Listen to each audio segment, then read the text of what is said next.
ప్రభుత్వ hospital private వాడు నడిపేది ఏంది? ప్రభుత్వ డబ్బులతో కట్టడం ఏంది? ప్రైవేట్ వాడు పట్టుకుపోవడం ఏంది? వాడు చేసేదేమో 100 రూపాయలు పెట్టేసి 1,00,000 రూపాయలు ఆస్తి నొక్కేయడమా? ఇది వ్యాపారం. మధ్య తరగతి, దిగువ మధ్య తరగతి పేదవాడు డాక్టర్ అవ్వడానికి అద్భుతమైన అవకాశం. దాన్ని నాశనం చేస్తూ ఆ నాశనాన్ని గొప్పగా చిత్రీకరించే నీచ జర్నలిజం ఎందుకురా? అడుక్కుతడానికి తప్పించి దేనికి పనికొస్తుంది జర్నలిజం? ఏమిరా ఉపయోగం దేశానికి నీ వల్ల? ఏదన్నా పని చేసుకోరా బేవకు. శాతనైతే ప్రభుత్వ మెడికల్ కళాశాలలు పెట్టించు, ఇంకో 10 పెట్టించు. ఏం ఈ పనుల్లో కనిపించలేదు. పైగా ఫిజికల్ గానీ మెంటల్ గానీ స్ట్రెయిన్.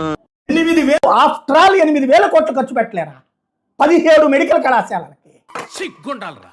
మెడికల్ సీట్ల కోసం ఎక్కడో రష్యాకి పోయి, ఎక్కడో ఉక్రెయిన్కి పోయి చావు బతుకుల మధ్య చదువుతున్నారు కదయ్యా ఈ దేశానికి సంబంధించిన పిల్లలు. మన తెలుగు పిల్లలు అంత కర్మ పట్టకుండా మన మధ్యలో ఈ ఏర్పాటు చేస్తే దాని గురించి దిక్కుమాలిన వార్తలు రాసి, నీచ వార్తలు రాసి కవర్ చేసుకొచ్చి దాన్ని ఎందుకయ్యా ఈ సిగ్గులేని పనులు, ఈ సిగ్గులేని వ్యవహారాలు? ఎందుకయ్యా ఈ బతుకు?